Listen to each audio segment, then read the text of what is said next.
We. Your policies are anti-black. You are a disgrace to all black people in this city. The things that you have done are unconscionable. You hurt our schools. Our streets are dirty. Our children are harassed by the police. This is ridiculous. This is ridiculous. You can shush me all you want, but the people are with us. And this is not a black thing. This is a justice thing. First of all, I want to thank you for being here this morning, and I want to thank the supporters of all ethnic groups that are here, particularly the men and women of the clergy that's here, that have joined me here today. And we are not surprised. We expected this. This is not surprising to us at all. The actions that have unfolded over the last 10 months, the leaks, the commentary, the demonizing, this did not surprise us that we reached this day. And I ask New Yorkers to wait to hear our defense before making any judgments. In about 30 minutes, you're going to hear a story of the case that is in front of us. This story will come from the federal prosecutors. And I ask to wait and hear our side to this narrative. From here, my attorneys will take care of the case so I can take care of the city. My day-to-day will not change. I will continue to do the job for 8.3 million New Yorkers that I was elected to do. And the 300,000 plus employees of our city government will continue to do their jobs, because this is what we do as New Yorkers. It's an insult to the hardworking people of the city that anyone would say that they won't do their jobs while this case proceeds in the background. They are dedicated public servants, and I have been one of them for many years, and they're going to continue to do their job, moving the city forward every day. It's an unfortunate day, and it's a painful day. But inside of all of that, it's a day where we will finally reveal why for 10 months I have gone through this. And I look forward to defending myself and defending the people of this city as I've done throughout my entire professional career. I want to now turn it over to the person who started me on this journey, Reverend Herbert Daughtry.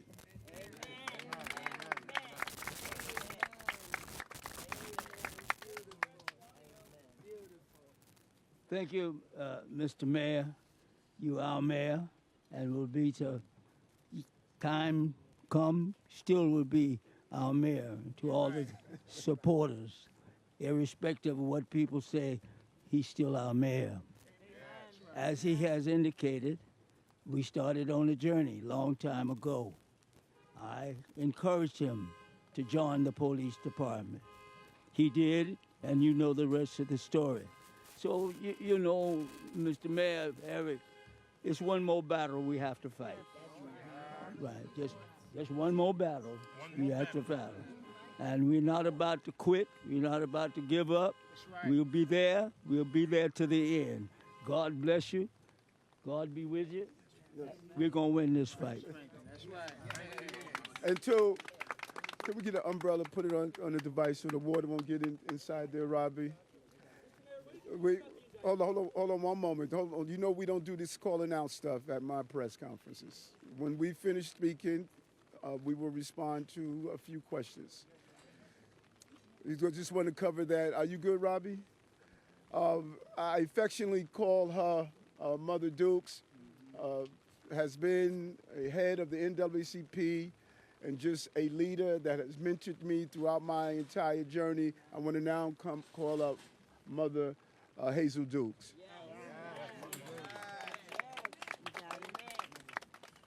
Good morning. Good morning. My name is Hazel Dukes. I live in Harlem.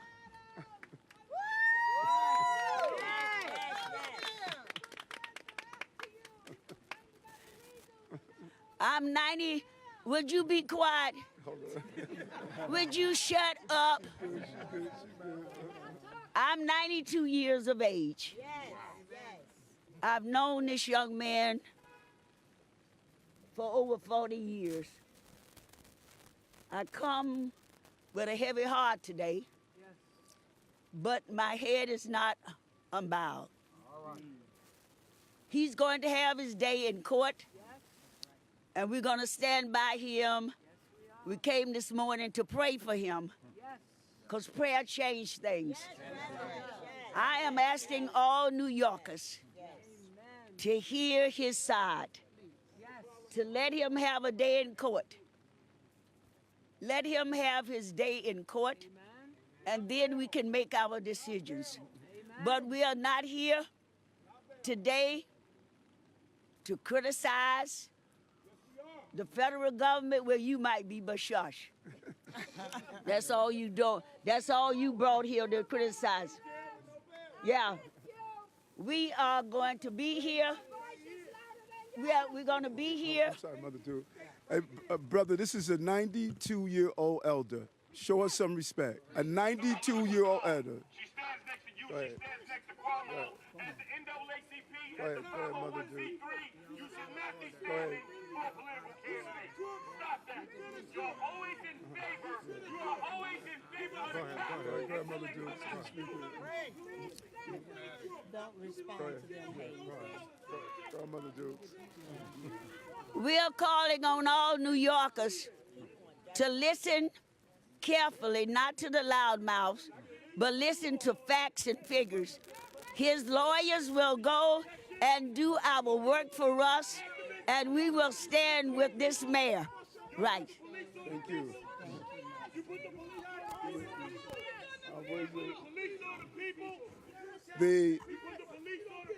We want to now bring one of our amazing bishops up forward now. Bishop. You're an embarrassment. You're an embarrassment to black people. You're an embarrassment to black people.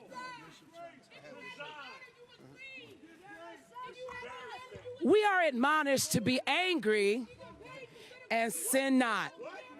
We can have our anger and we move forward. We move forward. We move forward. We move forward. We move forward. None of us.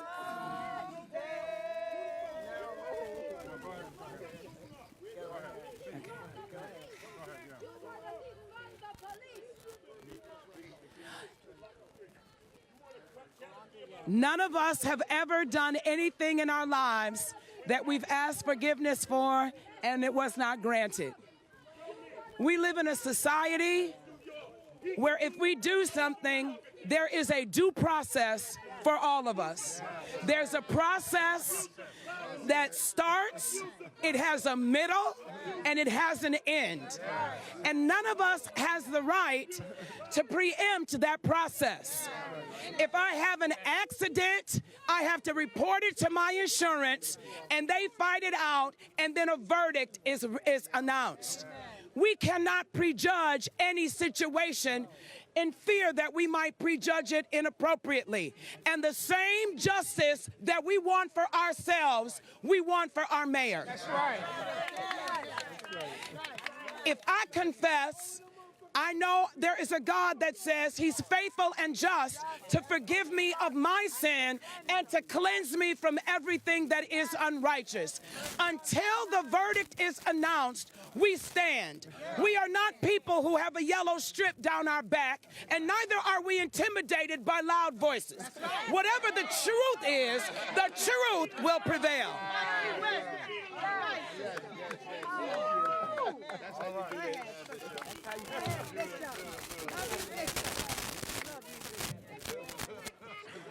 Good morning, my fellow New Yorkers. Good morning.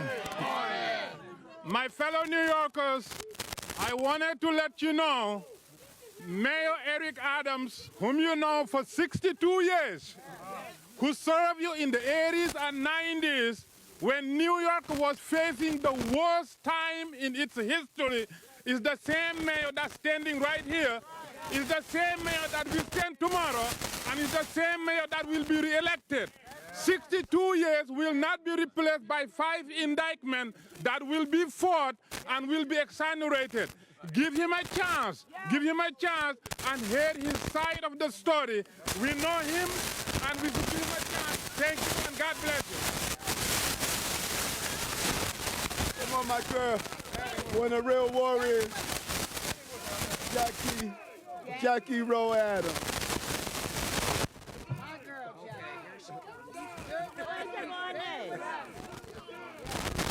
Good morning, everybody!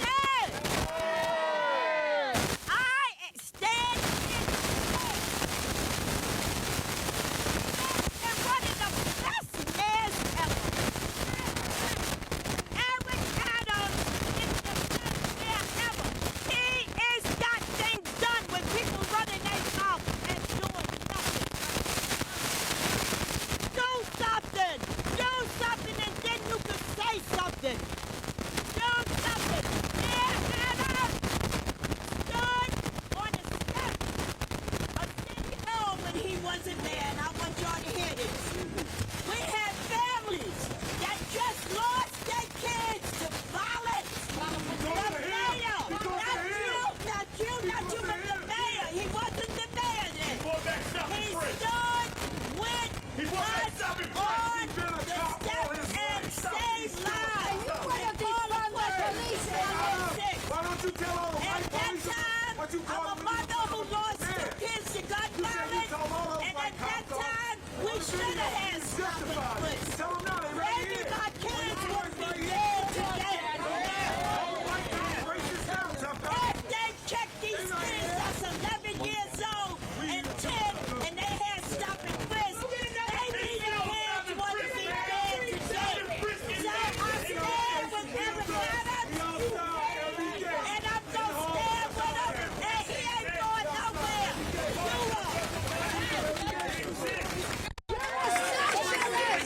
You're a socialist! You're a socialist! Good afternoon, You're a everybody. socialist!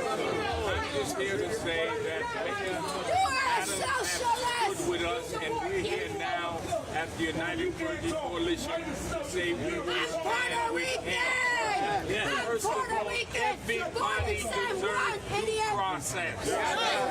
Just because an indictment come against you, it does not mean that you are guilty. Let the process go out like every American citizen has the right to do. If you don't like him, don't vote for him, but he's not resigning, he's not quitting, and you stand behind him and say the community is behind him, and we want him reelected. To Donald Trump with 34 out, you ain't protesting nowhere, that burns me up.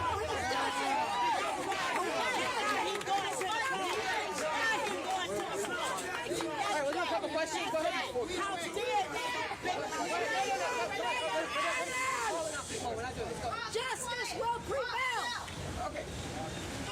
How are you? Good to see you. Can you tell us the very first time you actually read this 57-page indictment? This is the first time you actually saw the allegations against you. And in reference to your statement last night with regard to speaking out about the migrant crisis, exactly who in the federal government, White House, would you say is targeting you for speaking out? We're talking about the Biden administration, or we're talking about Homeland Security? So who are we talking about specifically with regard to that? And the first time you actually read this indictment today? I think that the second question, I think we need to ask the federal prosecutors who gave the directive and the orders. I don't know. We should ask them.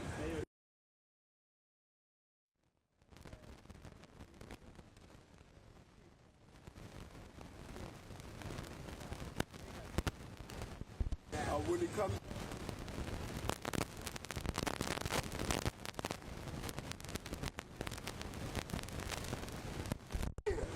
everyone that knows me knows I follow campaign rules and I follow the law. That is how I live my life, and I don't see coming into the 60s at my age to all of a sudden change what I've done all the time. I follow the law and I follow the campaign rules. Thank you. After a couple of weeks, some 4 or 5 people from the staff have resigned. After today, don't you feel afraid that more people are going to keep resigning and you're going to have some problems dealing with the city? No. Listen, we I think that people fail to properly realize that we have over 300,000 dedicated employees. Over 300,000. Now, those who decided to transition and do some more things with their lives, many of them told me ahead of time they were going to do that. But we have an amazing, credible team of dedicated New Yorkers, and they're going to continue to do that. I think that's what's going to surprise everyone. 10 months ago, when my phones were removed, like today it was about my phones. Same thing that happened 10 months ago. Today was about my phones. Let's get clear on that. When they removed my phones 10 months ago, people said that all of a sudden the city was going to collapse. It was not going to move forward. Look what has happened over 10 months. Over 10 months, more jobs in the city, more small businesses open. Diversity. You're seeing over and over again success, over and over again. So we're going to continue to prosper. We're going to continue to move forward, and we're looking forward to that in the city. Do not lie. That's what Trump said. Mayor, Yes. you said that you were demonized, suggesting that you were a victim. Why do you feel that way? Well, listen, I think that when you do an analysis, and all of you have covered this, it is a felony to release a grand jury communication.